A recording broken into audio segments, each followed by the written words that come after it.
Hey guys, I am back and today I am going to reupholster this bench. So this bench was a coffee table in its previous life and I found that coffee table at a thrift store for $4. I did not need a coffee table but I needed a bench. So this was a perfect project for me to transform a coffee table into a bench. The inspiration for this bench came from Ballard Designs and theirs was about $700 plus shipping plus tax. So I spent $4 on the coffee table and about $30 more on the materials needed to make this bench happen. So I spent in total about $35. So not bad for a custom bench. First, I will give you a quick recap of the previous makeover and then we'll reupholster the top today.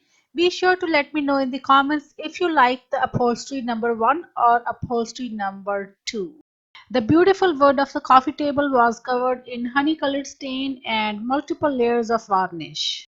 I used chemical stripper to strip the table to bare bones and then whitewashed it after staining it with vinegar.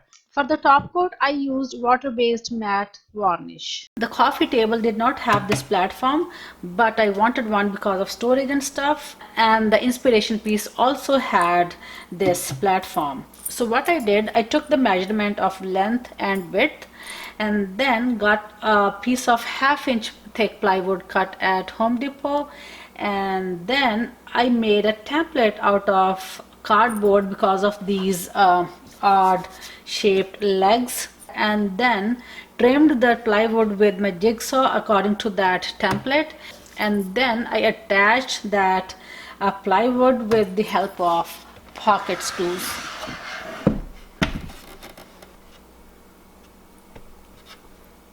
The top of the coffee table had a recess, so I made a removable upholstered top to fit into that recess. This step makes it very easy to change the upholstery of the bench whenever needed. This removable top is attached to the bench with quarter 20 hardware from underside the top. After taking down the hot glued piping, the top is free to be taken down. Rather than dealing with a million staples on this old top, I decided to make a new top instead.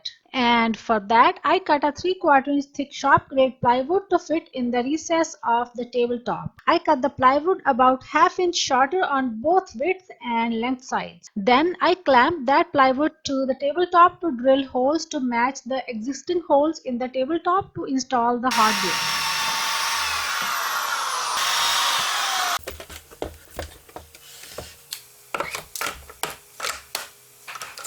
Then I installed the quarter 20 size T-nuts in the aforementioned holes.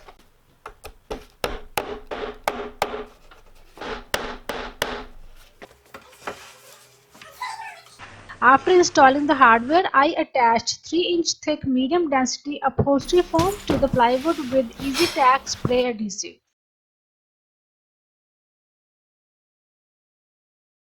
I had cut the foam a little bigger to begin with, and after attaching it to the plywood, I cut that in line with the plywood sides. An electric bread cutting knife works best to cut foam easily and neatly at home. I keep this one exclusively for foam cutting and don't use it in my kitchen at all.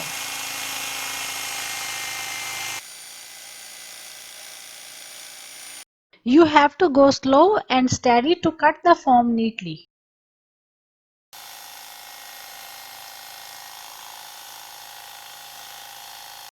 Next came the hardest part of choosing the right fabric for upholstery.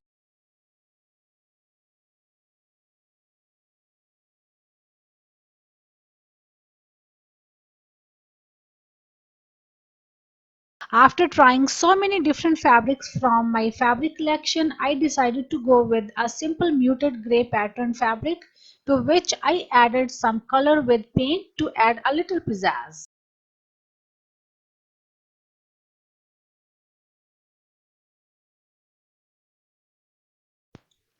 After letting the paint dry overnight, I ironed the painted fabric with very hot iron, keeping a piece of cotton cloth between iron and the painted fabric. Now starts the fun part, the upholstery. I started by spreading the painted fabric upside down. And on top of that goes the batting. The batting helps to minimize friction between the fabric and the foam and also softens the edges and fills in the corners. Then I used EasyTech spray adhesive to glue the foam to the batting, making sure the foam was kind of in the center. On top of the foam goes last piece of the puzzle, the plywood. The batting corners are cut in line with the plywood sides for clean folding, just like the corners of a boxed cushion. I used an air stapler to staple the fabric to the plywood, but a manual stapler can also be used instead to achieve the same results, only it would take a little longer, that's all. I started with a couple of staples in the middle of a side and then would pull the fabric tight on the opposite side to staple there. I tried to pull the fabric as tight as I could. Also checking and making sure that the fabric pattern on the top was straight and not crooked. Next, I kept pulling and stapling the fabric on one side only. After that side was complete, then I took out the very first staples done on the opposite side and then finished stapling that side by pulling the fabric tight.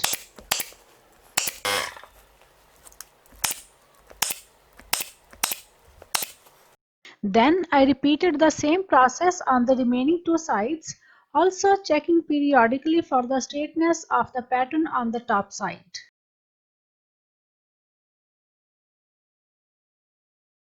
I finished all four corners in the end. I would rather let you watch how I finished them than me talking about it because I really don't know how to explain that.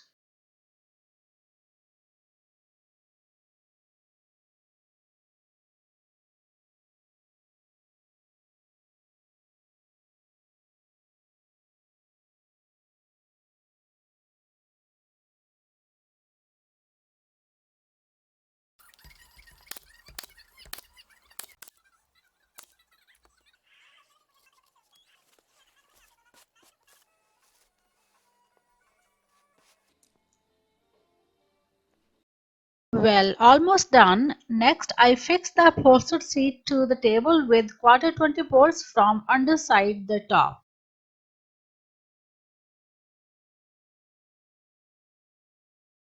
This gap on the sides will be filled with half-inch thick piping which I made with soft cotton cord covered with grey colored fabric.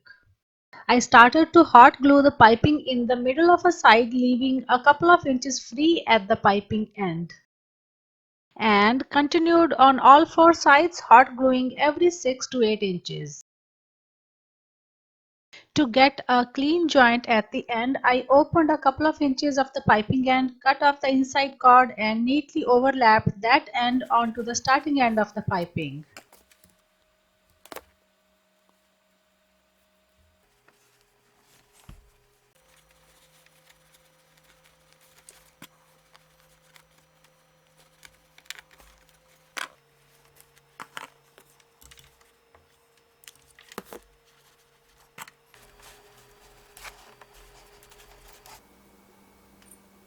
In the final step, I sprayed the bench seat with fabric protector to save my hard work from spills, etc. And my bench reupholstery was finally done. I would love to know which one of these two upholstery styles would you prefer for yourself, tufted or non-tufted. Thank you.